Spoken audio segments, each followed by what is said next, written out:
Martín Gerjanik es abogado especialista en Derecho Penal y con él quiero consultar básicamente el aspecto vinculado a lo que para muchos es una anécdota, para otros una cuestión muy grave, que el vicepresidente haya tenido al famoso Audi asentado en un domicilio en el cual nunca vivió y cuyo domicilio además quienes lo integran y viven allí sostienen que jamás vieron ni conocen, por cierto, al vicepresidente de la Nación, Amado Boudou. Doctor, ¿cómo le va? ¿Qué dice? Buen día. ¿Qué tal? Buen día. Muchas gracias por llamarme. Faltaba más. Bueno, naturalmente que es poco pensable que uno inscriba un auto con el valor que tiene un Audi en un domicilio falso del cual nunca fue parte, del cual nunca transitó, nunca vivió, etcétera. ¿Cómo entender esta lógica? Y además, ¿hay delito por hacer una cuestión así? A ver, la verdad que no se entiende por qué, siendo justamente el vicepresidente, igual en el momento que adquirió ese auto, entiendo que no revestía esa función, pero sí era un funcionario público. La verdad que es una desprolijidad. Pero respondiendo a tu segunda pregunta, sí, el Código Penal prevé en el artículo 293 que la persona que hiciera insertar un dato falso en un documento público tendrá una pena de 1 a 6 años. O sea, 1 a 6 años, lo cual implica que puede eventualmente no ser escarcelable. Exactamente. Además, también si se trata de, digamos, en el caso de, digamos, puede llegar a ser más grave, pero justamente por la condición que tiene él como funcionario público. Pero sí, la verdad que, digamos, el código en esto es bastante claro, digamos, habla de, digamos, el documento 08, el famoso formulario para transferir la titularidad de un automotor, es un documento público. Entonces, el insertar ahí un dato falso, que es un domicilio el cual nunca habitó, nunca tuvo ninguna relación, podría llegar a ser considerado un delito. ¿Usted ha vislumbrado casos como estos, digamos, de gente que inscriba autos en viviendas por las que nunca transitó y que adultere documentación pública en este sentido? Porque uno puede comprender, qué sé yo, varias cosas o muchas, pero esta cuesta imaginarlo, digamos.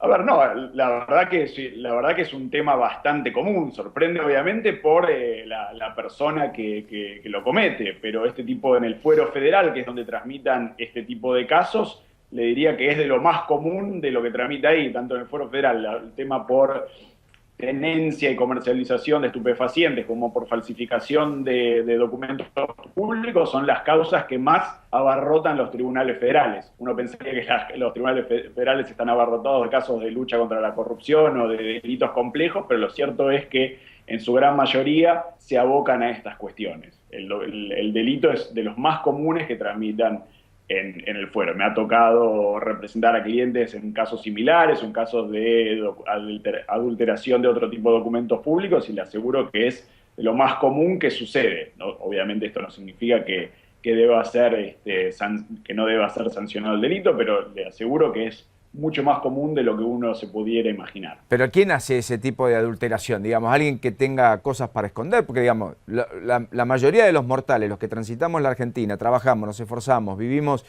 ajustados a derecho, en ningún caso afirmamos tener un domicilio que no tenemos, o asentar cosas en lugares en donde no vivimos. Yo entiendo que estén abarrotados. Ahora, ¿es una ínfima mayoría, sobre 40 millones y medio de argentinos? ¿O hay 20 millones de argentinos que tienen documentos truchos, No, adulterados o estas cosas?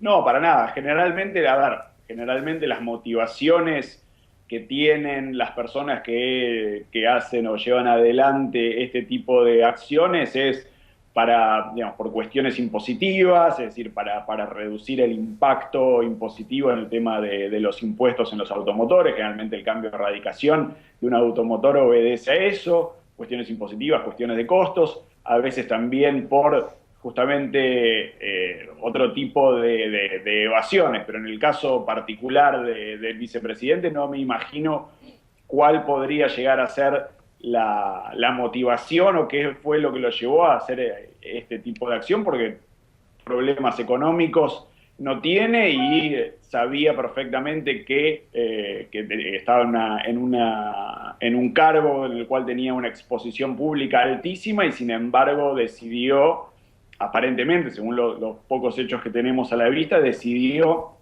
registrar el auto en este domicilio en el cual jamás se lo tuvo ahí, nadie lo conoce. Ahora, Puede haber sido también una cuestión de los famosos gestores que ayudan en estos trámites, pero la verdad que no le encuentro así a priori, con los pocos elementos que tengo, una explicación racional para llevar adelante esta conducta. bueno, fue justamente a los gestores a los que les adjudicó ya justamente haber sido defraudado con el viejo auto, aquel de la década del 90, por el cual también está imputado judicialmente y va a tener que dar más de una explicación en virtud de que quiso escondérselo, dice su exmujer, justamente en la división de bienes post divorcio a su ex esposa. Digamos, acá también puede Vudú aducir, mire, la verdad es que me engañaron, porque en el triplicado de su DNI figura esa dirección allá por el 2007 de la calle Sado, ¿no? Sí, digamos, él, digamos, como cualquier imputado en cualquier causa penal, tiene derecho a ofrecer y ejercer su derecho de defensa, expresando todas las explicaciones que él desee. Ahora, resulta de vuelta un cúmulo de casualidades y el haber sido víctima de una aparente conspiración de todas las personas que están a cargo de los registros automotores y todos los gestores, parece un poco endeble como defensa. Digamos, ya la esgrimió una vez, ahora nuevamente parece como que todos los gestores de la compra y venta de automotores estarían conspirando contra su persona. Parece, por lo menos, de vuelta, con los pocos elementos que tenemos, como bastante endeble. Deberíamos ver en todo caso qué es lo que efectivamente aduce o qué es lo que efectivamente sostiene como defensa para sostener esta cuestión, porque es lo mismo cuando si en el DNI triplicado figura este domicilio, algún funcionario público tuvo que en algún momento haber certificado con alguna documentación que efectivamente Amado Vudú vivía allí. Recuerden ustedes cuando uno quiere hacer un cambio de domicilio, que aquí en la capital, que uno recurría a la comisaría donde pedía esa certificación, entonces venía un jefe de policía, se acercaba, tocaba timbre en el documento, sí, no lo atendía, bajaba y entonces el policía ahí luego emitía por comisaría un pequeño certificado, una papeleta donde constaba que la persona identificada con tal documento vivía allí. Eso luego uno lo llevaba al registro de las personas y lograba o obtenía el cambio de domicilio. O sea, algún accionar parecido a este debería haber sucedido. Bueno, de hecho, quien certificó el DNI fue José Lafuente Quinteiro, jefe de la división a cargo de la Dirección General de Registro del Estado Civil y Capacidad de las Personas. O sea, hay alguien a quien también preguntarle, mire, usted certificó qué domicilio, por qué, ¿verdad? Claro, digamos, la certificación de un domicilio implica algún tipo de indagación. No puede ser simplemente una manifestación unilateral de la persona que dice que vive en tal o cual domicilio. Claro, correcto. El funcionario público tiene que tener, al certificar ese domicilio, tiene que tener algún tipo de dato, información que le permita justamente insertar en un documento público, como es el Documento Nacional de Identidad, un nuevo domicilio. Ahora, no alcanza, digamos, lo que quiero decir es que no alcanza con la manifestación unilateral de quien solicita el cambio de domicilio para obtener un cambio de domicilio. Correcto. Ahora, doctor, volviendo al foco, usted me dice que el delito es adulteración de documento público y que en ese contexto podría la pena ser de 1 a 6 años, por lo tanto podría recibir una pena no excarcelable. Y usted me dijo que los juzgados están muchas veces abarrotados por causas de esta magnitud y de esta naturaleza. La pregunta es, ¿hay casos de condenados a prisión efectiva por adulteración de documento público? La verdad que no, por lo general, digamos, sí hay gente condenada por este tipo de cuestiones.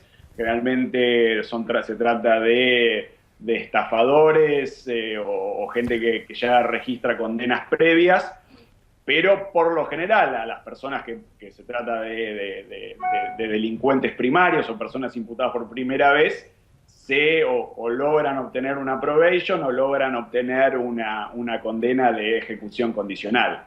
Lo cierto es que las personas que cumplen prisión efectiva, o sea, que obtienen una condena de cumplimiento efectivo por este tipo de delitos, son la inmensa minoría. Digamos, el delito en sí, de vuelta, si uno lo compara con el catálogo de delitos que tiene nuestro Código Penal, no es de los más graves. Con lo cual, digamos, se desprende de esa lógica que nuestras cárceles no estén llenas de personas que adulteran documentos públicos. Martín Gerjanik, gracias por este ratito con nosotros. Hasta la próxima. Muy gentil, muy amable. Gracias. Muy buen día. Por favor, un placer. Ahí está, un abogado penalista a propósito de, bueno, la pregunta del millón. ¿Qué pena podría recibir eventualmente Vudú si fuera indagado y llevado a la justicia por lo que ayer trascendió, se conoció? Y es que el Audi en el cual le robaron las pertenencias a su novia, Agustina Canfer, justamente lo tiene asentado jurídicamente como domicilio en un lugar en el cual nunca transitó ni vivió. En una dirección que alguien certificó que era de Vudú allá por el 2007-2008 y a cuya dirección llegaban las multas que increíblemente superan los 24.000 pesos. 24.000 pesos en multa, más allá de esa deuda de patente por más de 5.000 pesos que Vudú deberá hacer frente.